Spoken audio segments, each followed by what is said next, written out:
여러분 안녕하십니까? 정인국 수학과 닥터 데이비드 청입니다. 이제 며칠 있으면 콜럼버스 데이인데요. 콜럼버스 데이 바로 10월 9일이 한국에는 한글날이지만은 미국에서는 콜럼버스 데이로 지금 지키고 있습니다. 이 콜럼버스 데이와 관련이 있는 것이 바로 매독균입니다. 매독병인데 매독은 다른 병균과 좀 다르게 생겼어요. 보통 균이 포도상균이나 연쇄상균 그런 것은 이렇게 동글동글하게 구슬같이 생겼어요.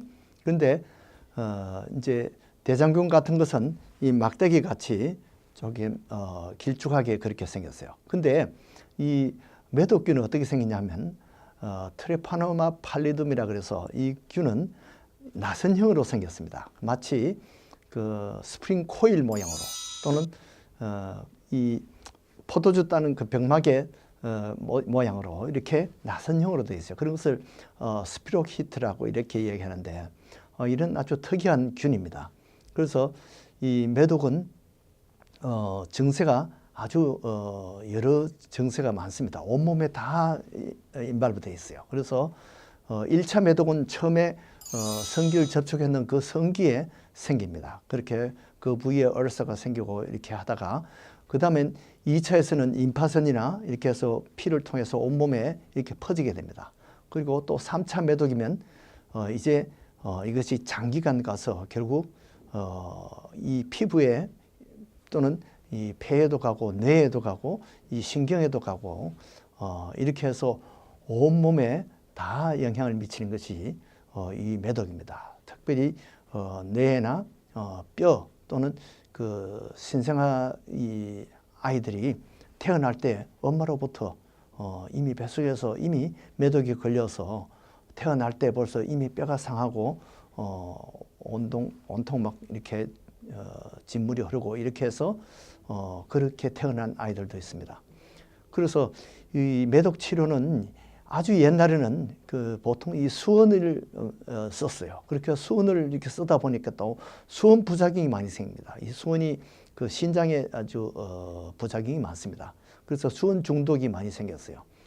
그러다가 1910년에 와서는 이제 살바르산이라는 그런 것이 나와가지고 조금 더 나아졌지만 수은보다는 낫지만은 그러나 살바르산의 효과는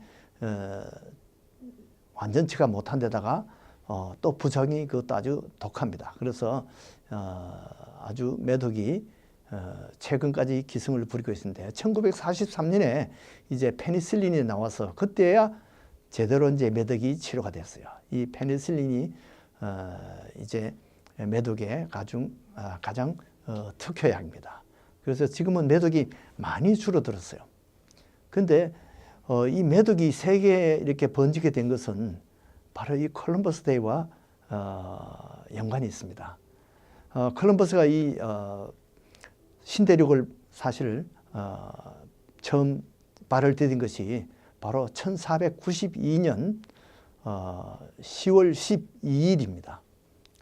그래서 이것이 바로 이제 콜럼버스가 이제 처음 신대륙을 이렇게 발을 디딘데 그때 돌아오면서 이 콜럼버스가 이제 여러 가지 그 참 많은 이제 금도 가져오고 또 이렇게 뭐 여러 가지 생물들도 식물들 유럽에서 보지 못하던 그런 것을 많이 봤는데 이렇게 해서 아주 인기가 짱이었습니다. 그런데 이 콜럼버스가 그때 매독을 함께 유럽에 갖고 왔다는 겁니다. 물론 콜럼버스 자신도 매독에 걸렸다는 기록이 있고요.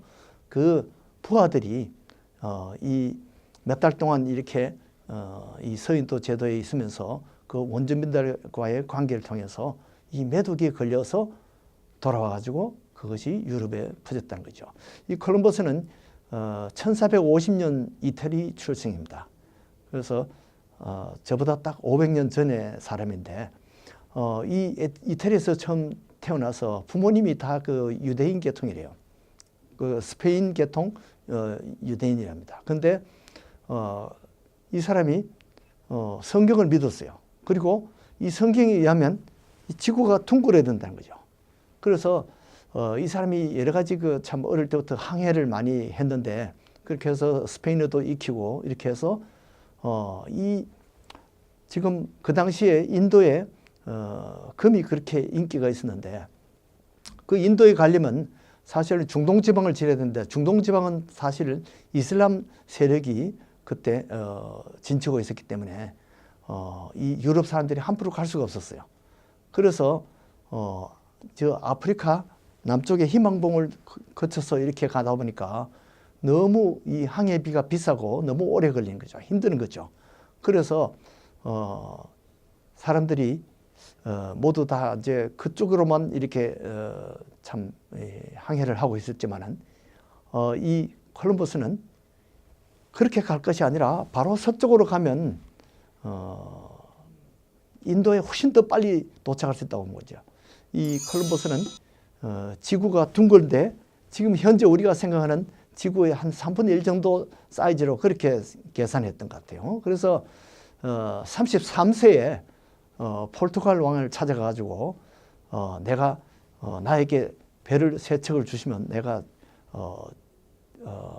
제독이 되면 내가 거기 가서 이제 포르투갈 왕을 내가 아주 부자로 만들어 드리겠습니다. 이렇게 했어요. 그러나 포르투갈은 그때 이 희망봉으로 가는 그 항해를 많이 투자를 해놨기 때문에 거절을 했습니다.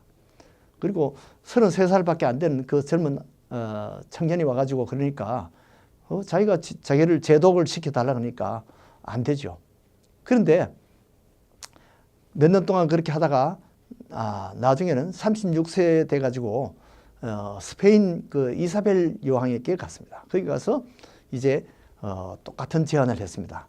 그래서 조건이 뭐냐면 자기가 제독이 되어서 이제 이익을 자기가 10%만 가지고 나머지 90%는 여왕에게 드리겠습니다. 그리고 만약에 성공하면 그때는 그 세 지역에 총독을 시켜 주십시오. 그리고 거기에 투자하는 것에 8%를 투자권을 달라고 했습니다. 항해를 시작한 것이 바로 1492년입니다. 그때 배 3척을 얻어가지고 제독이 되어서 10월 12일 날 서인도 제도 현재의 그 산살바도르입니다. 그때 물론 가다가 도저히 항해가 이제는 그 성은들이 보고 콜럼버스가 도저히 이것은 엉터리 같다. 선원들도 잘 믿지 않을까. 긴가민가 했으니까요. 그런데 몇 달 동안 가도 섬이 안 나타나니까 반란을 일으킬 그런 조짐이 있었어요. 그럴 때 이제 그 육지가 나타난 겁니다. 그 섬이 나타나니까 이거는 완전히 하나님이 나를 도우셨다. 이렇게 해서 산살바도르 이렇게 주님이 나를 도우셨다고 이렇게 해서 그렇게 명명을 했습니다. 그렇게 해서 돌아올 때 금도 가져오고 여러 가지 많이 가져왔는데 그러니까 그거 보라고 내가 지금 지구가 둥글다고 하지 않느냐고 이렇게 자신 있게 그렇게 하니까 사람들이 그때 와서 우리도 우리도 할 수 있는 건데 그리고 뭐도 그러니까 그때 유명한 콜럼버스 계란 이야기가 나옵니다. 계란을 주면서 이 계란을 한번 땅 위에 한번 세워보라 그러니까 그거는 불가능하다고 그러니까 콜럼버스가 가서 계란을 툭 치면서 깨뜨리면서 땅에 싹 세우니까 그거는 우리도 할 수 있겠다 그러니까 이걸 당신들 아까는 안 된다 그랬잖아요. 이것은 누가 먼저 하느냐 이것이 중요하다.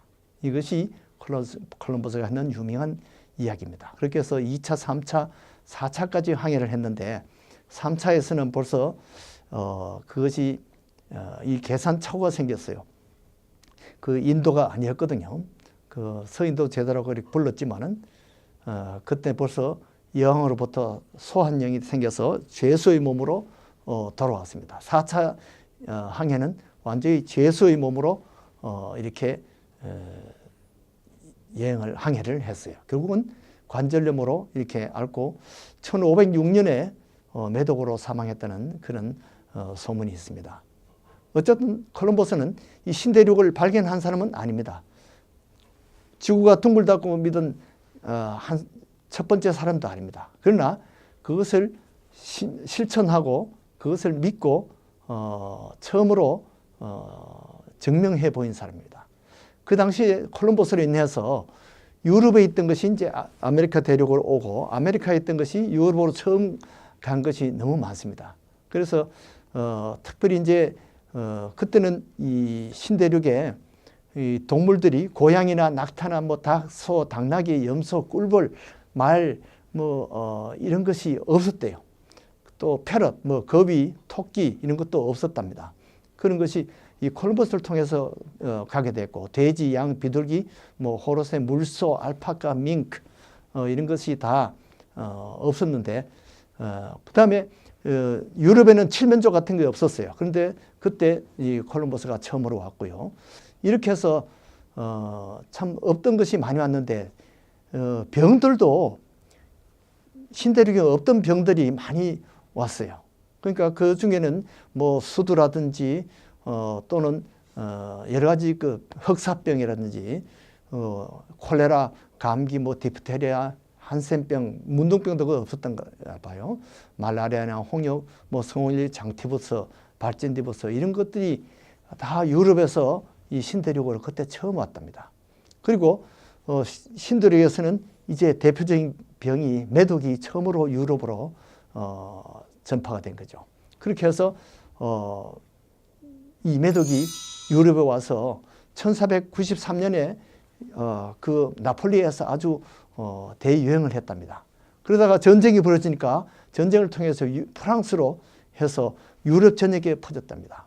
그래가지고 1800년대 사람 슈베르트라든지 모네, 뭐 베토벤, 레닌, 톨스토이, 고흐, 히틀러 유명한 사람들이 다 모두 이 메독을 다 알았대요. 그렇게 해서 지금도 이 콜럼버스에 대해서는 참 이 사람은 뭐 좋다는 착한 사람이다, 좋은 사람이라는 사람도 있고 나쁜 사람이다 이런 판단도 있습니다. 그러나 콜럼버스로 인해서 이 유럽과 이 신대륙이 완전히 이렇게 없던 것이 서로 교류하는 이런 것을 가지고 콜럼버스 익스체인지라고 합니다.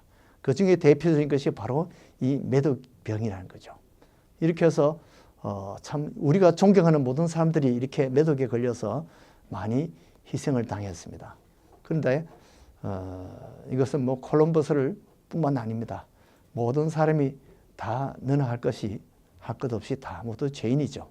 그래서 우리가 살 길은 오로지 우리가 다 죄인이라는 것을 깨닫고 예수 그리스도를 믿음으로써 우리는 다 하나님의 사죄를 받을 수 있고 천국을 갈 수 있습니다.